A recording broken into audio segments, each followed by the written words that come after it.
All I did was save her life. Now the alien council says we must breed. Quantum rescue.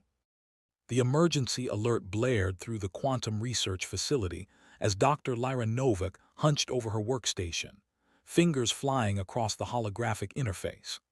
Outside her lab window, Jupiter's swirling storms provided a dramatic backdrop to the Ganymede Research Station, humanity's furthest permanent settlement from Earth.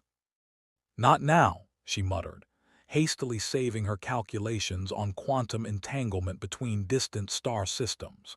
After 3 years of research, she was tantalizingly close to a breakthrough that could revolutionize interstellar communication. The station's AI chimed in with artificial calm. "Warning, unidentified craft on collision course. Impact in 60 seconds. Lyra abandoned her workstation and sprinted down the corridor.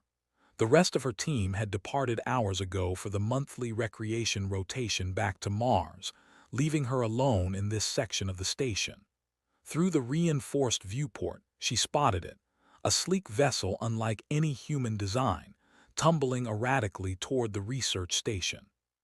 "Structural integrity compromised on approaching vessel," the AI announced. "Life signs detected, one occupant weakening." Without thinking, Lyra rushed to the emergency airlock. She'd been certified in zero-G rescue operations, standard protocol for all deep space researchers, but had never needed to use those skills. "This is incredibly stupid," she told herself, sealing her emergency suit and initiating the exterior deployment sequence. Incredibly stupid. The magnetic tether shot out from her suit, connecting with the alien craft's hull as it drifted past.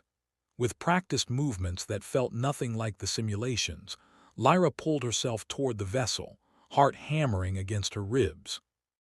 The craft's exterior featured ornate patterns that seemed to shift and flow like liquid metal. A hairline fracture ran along one side, venting atmosphere into space. Lyra located what appeared to be an entry hatch and pressed her emergency override device against the surface. To her surprise, the hatch iris opened immediately. Inside, the cabin glowed with soft blue light. Slumped in what must have been the pilot's seat was a figure, unmistakably non-human, but possessing a roughly humanoid form. Its skin shimmered with iridescent scales in patterns of turquoise and gold. Where a human would have hair, delicate tendrils floated weightlessly, reacting to air currents with gentle undulations. The being's eyes fluttered open, 3 of them, arranged in a triangular pattern, revealing pupils that contracted into diamond shapes against brilliant emerald irises. "Hold on," Lyra said, though she doubted the alien could understand. "I'm getting you out of here." The creature's mouth moved, producing sounds like crystalline wind chimes. A moment later, a small device at its throat activated and halting English emerged. "Atmosphere, compromised. Life support, failing." "I noticed," Lyra replied, quickly assessing the alien's condition. "No visible injuries, but its breathing seemed labored. Can you move? We need to get to my station." The alien attempted to rise but collapsed back into the seat. Lyra didn't hesitate. She disconnected the pilot's restraints and hoisted the surprisingly light being into her arms. The return journey to the airlock seemed to take forever, every second punctuated by the alien's increasingly shallow breaths. Once inside the station, Lyra rushed to the medical bay, the alien cradled against her chest. The being's body temperature was dropping rapidly. She placed it on the examination table as the station's medical AI initiated scanning protocols. "Unknown physiology detected," the AI announced unhelpfully. "Cannot recommend treatment." "Then analyze its atmosphere requirements," Lyra snapped, "and run a comparative xenobiology assessment against the database." While the AI processed, Lyra noticed the alien's breathing becoming more distressed. Its skin was losing its luminescence, the beautiful patterns fading to a dull gray. The alien's translation device activated again. "Nitrogen-oxygen, too dense, need higher helium component." Adjusting atmospheric composition, Lyra replied, quickly programming the environmental controls for the quarantine chamber. She helped the weakened visitor into the enclosed space and sealed it, watching anxiously as the air mixture changed. Almost immediately, the alien's breathing eased. The vibrant colors began returning to its scale-like skin, spreading outward from its core like a blooming flower. "Thank you," the translation device produced. "I am Zephyr, diplomatic emissary from Asterion Prime." "Dr. Lyra Novik," she replied, relief washing over her. "Quantum physicist and apparently emergency first responder." Over the next 3 days, Lyra nursed Zephyr back to health while sending urgent messages to Earth's extraterrestrial contact division. The alien's ship had suffered a catastrophic navigation system failure while passing through Jupiter's magnetic field, sending it off course. Zephyr proved to be a fascinating companion. The emissary was traveling to Earth for first official diplomatic relations between humans and Asterians, following years of long-distance communication. Their conversations ranged from comparative physics theories to cultural exchange, and Lyra found herself enjoying the alien's company more than she had expected. "Your quantum theories are innovative," Zephyr told her on the 4th day, examining her research with 3 blinking eyes. "But you've overlooked the temporal displacement effect of entangling particles across gravitational differentials." Lyra laughed. "Are you telling me you understand the very thing I've dedicated my career to better than I do?" "Not better," Zephyr's translation device chimed melodically. "Differently. My species has been studying quantum mechanics for millennia." On the morning of the 5th day, as Lyra brought breakfast to their guest, she found Zephyr engaged in what appeared to be a holographic communication. 3-dimensional figures flickered in the air, other Asterians, judging by their appearance, though their attire suggested formality and authority. Zephyr noticed her entrance and quickly concluded the communication. The alien's tendrils were agitated, writhing in what Lyra had come to recognize as distress. "Is everything okay?" she asked, setting down the tray of synthesized nutrients she'd programmed to match Zephyr's biochemistry. "No," Zephyr replied, the translation device struggling to convey emotion. "The Galactic Council has been informed of our situation." "Our situation? You saved my life." Lyra shrugged. "That's what people do, or at least it's what we're supposed to do." "Among the 17 sentient species of the Galactic Confederation, life debt is sacred," Zephyr explained, tendrils now moving in slow, deliberate patterns. "Particularly between different species. It creates a bond that is."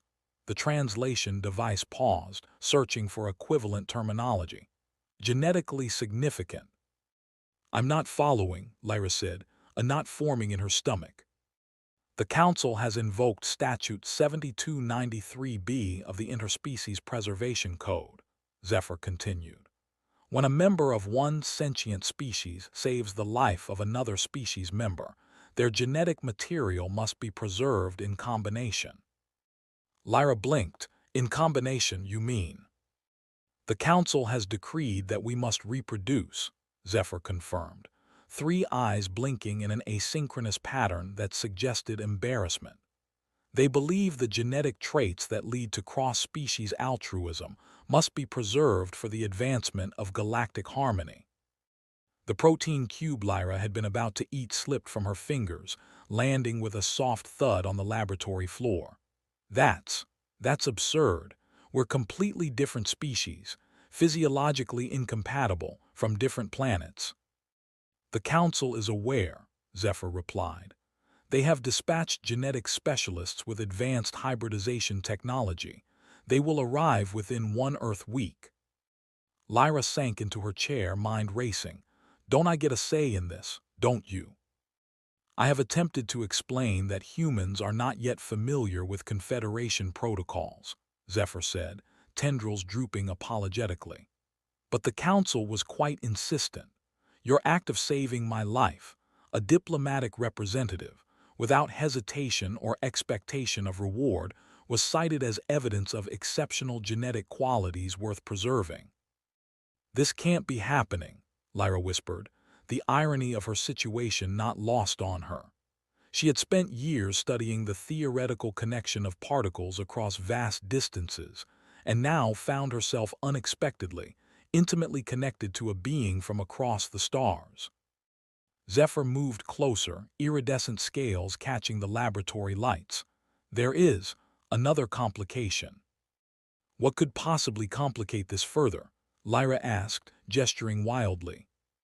"The Council has also decreed that, until the genetic preservation process is complete, we are considered bonded under Confederation law." Zephyr's translation device produced what might have been a sigh. "In human terms, I believe the closest equivalent would be married." Outside the viewport, Jupiter continued its eternal rotation, indifferent to the cosmic bureaucratic nightmare unfolding within the research station. Lyra stared at the alien who was apparently now her spouse by interstellar decree, and did the only reasonable thing under the circumstances. She laughed until tears streamed down her face.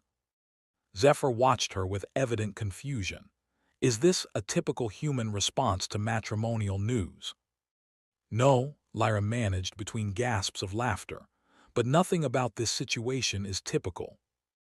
As her laughter subsided, a determination took its place. She hadn't become one of Earth's leading quantum physicists by accepting impossible situations. "All right," she said finally, straightening her lab coat. "Let's figure this out. There must be exemptions or appeals in your Confederation's legal system." Zephyr's tendrils perked up. "There are, but they are complex." "Lucky for you," Lyra said with a growing smile. "Complex is my specialty." Stellar negotiations. Navigating the labyrinthine corridors of the Galactic Council's diplomatic vessel made Lyra appreciate the simplicity of human bureaucracy. The massive ship had arrived in Jupiter's orbit 3 days after Zephyr's revelation, its crystalline structure refracting sunlight into prismatic patterns across Ganymede's surface. "The High Adjudicator will see you now," announced a tall, willowy being with skin like polished obsidian. Its 6 arms moved in perfect synchronization as it gestured toward an ornate doorway. Lyra straightened her formal attire, a hastily delivered diplomatic uniform courtesy of Earth's government, which had been thrown into chaos by the situation. Beside her, Zephyr's tendrils undulated in what she now recognized as nervous anticipation. "Remember," Zephyr whispered, the translation device now upgraded to capture nuances of tone. "Address the adjudicator by title only, maintain eye contact with the central eye, and under no circumstances mention the Proxima incident." "What's the Proxima incident?" Lyra asked. "Exactly," Zephyr replied, 3 eyes blinking in sequential approval. The chamber beyond the doorway stretched impossibly upward, its ceiling lost in misty illumination. 7 beings of different species sat on elevated platforms, their appearances ranging from vaguely humanoid to utterly alien. At the center, the High Adjudicator, a being composed of what appeared to be swirling gas contained within a transparent exoskeleton, pulsed with colors that shifted between deep purple and electric blue. Dr. Lyra Novak of Earth and diplomatic emissary Zephyr of Asterion Prime. The adjudicator's voice resonated directly in Lyra's mind, bypassing her ears entirely. "You come before this council seeking exemption from Statute 7293B of the Interspecies Preservation Code."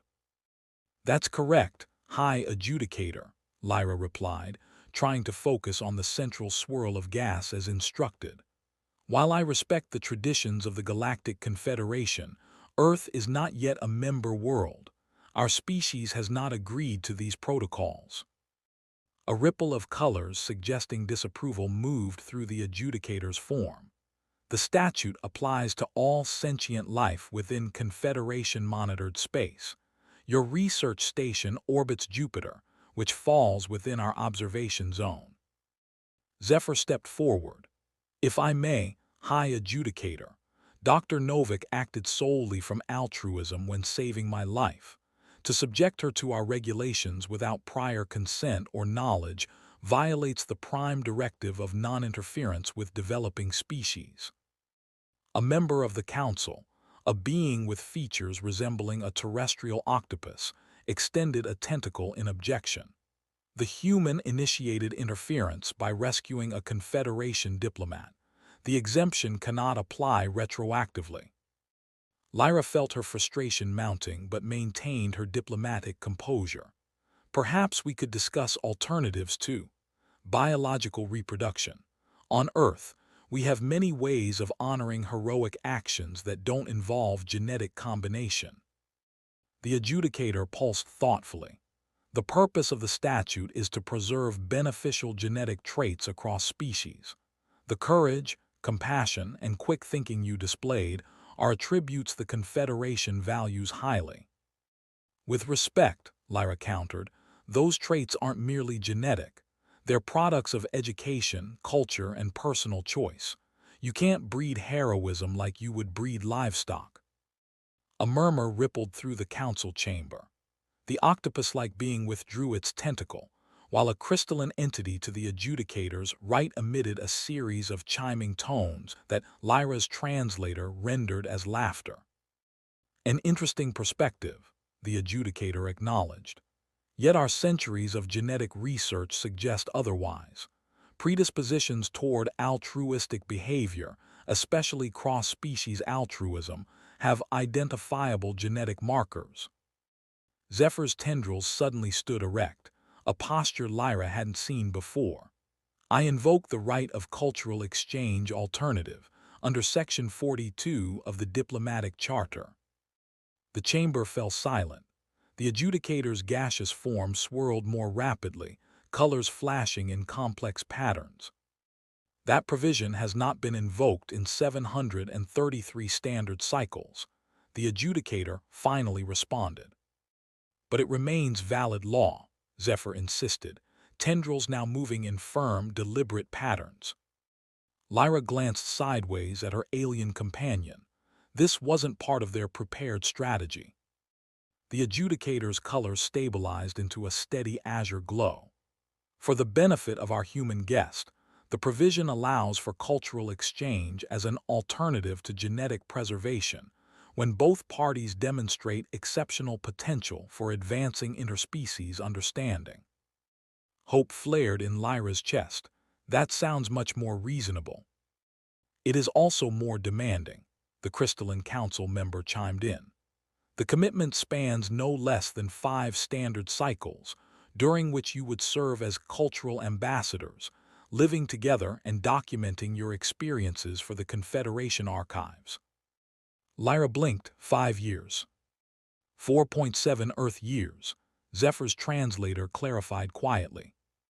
During which time you would remain bonded under Confederation law, the adjudicator added. The alternative merely changes the nature of the obligation, not its existence. Lyra took a deep breath. 5 years of her life, dedicated to cultural exchange with an alien. Yet the alternative was unthinkable, surrendering her genetic material, perhaps even carrying a hybrid child, all to satisfy an interstellar bureaucracy she hadn't even known existed a week ago. I need time to consider this, she said finally. The council will recess for 1 standard rotation, the adjudicator announced, its form beginning to dissipate slightly at the edges. Consider carefully, Dr. Novik. Few humans have been offered such an opportunity to advance their species standing in the galactic community. Back in their assigned quarters aboard the council vessel, Lyra paced restlessly while Zephyr assumed a meditation posture, tendrils arranged in a perfect spiral above the alien's head. You might have mentioned this alternative earlier, Lyra said, unable to keep the accusation from her voice. The right of cultural exchange is rarely granted, Zephyr replied, eyes half closed. I calculated a 17% probability of success. Those odds improved to 63% after your argument about the cultural basis of heroism. Lyra stopped packing. You were testing me. Observing, Zephyr corrected. The council needed to witness your reasoning capabilities firsthand. And what did you observe? Lyra asked, crossing her arms. Zephyr's eyes fully opened, diamond pupils dilating slightly. That you are remarkable, Dr. Lyra Novak. Your mind works differently from any Asterian, from any Confederation species I've encountered. You challenge assumptions our cultures have held for millennia. Something in Zephyr's tone made Lyra's defensive posture soften. She sat beside the alien on the curved seating platform. 5 years is a long time, she said quietly. My research would benefit immeasurably from Asterian quantum knowledge, Zephyr finished, and I would gain unprecedented insight into human cognitive patterns. Is that all this would be? A research opportunity? Zephyr's tendrils undulated in a pattern Lyra hadn't seen before. When you rescued me, you did not hesitate. You risked your life for an unknown being. Such behavior is fascinating to me. I find myself wanting to understand it, to understand you beyond mere scientific curiosity. Lyra felt a strange warmth in her chest. Are you saying you like me, Zephyr from Asterian Prime? The alien scales rippled with iridescent patterns. I believe your translator is functioning correctly. Lyra laughed, tension draining from her shoulders. Well, as roommates go, I could do worse than a diplomatic emissary with advanced knowledge of quantum physics. And I could not imagine a more intriguing cultural exchange partner than the human who redefined my understanding of altruism, Zephyr replied, tendrils forming a pattern that somehow conveyed a smile. The next morning they stood again before the council, decision made. We accept the cultural exchange alternative, Lyra announced, with one condition. The adjudicator's gaseous form pulsed with surprise. Conditions are not customary. Neither is forcing marriage on a species new to interstellar relations, Lyra countered. My condition is this. We will document our exchange not only for the Confederation archives, but also for humanity. Earth deserves to learn about the wider galactic community from one of its own. After a tense moment of council members communicating in untranslatable signals, the adjudicator's form brightened. Accepted. The council recognizes the formal bond between Dr. Lyra Novak of Earth and emissary Zephyr of Asterian Prime. Your cultural exchange begins immediately. 3 months later, aboard a specially designed habitat in Earth orbit, Lyra finished recording her weekly transmission to the Quantum Physics Institute. And Zephyr's insights on quantum gravitational effects have already advanced our understanding by decades. I've attached the mathematical models for review. She ended the recording and turned to find Zephyr watching her, 3 eyes blinking in that now familiar pattern of affection. Your colleagues still find our arrangement confusing, the alien observed. Humans find most things confusing, Lyra replied with a grin. It's part of our charm. Indeed.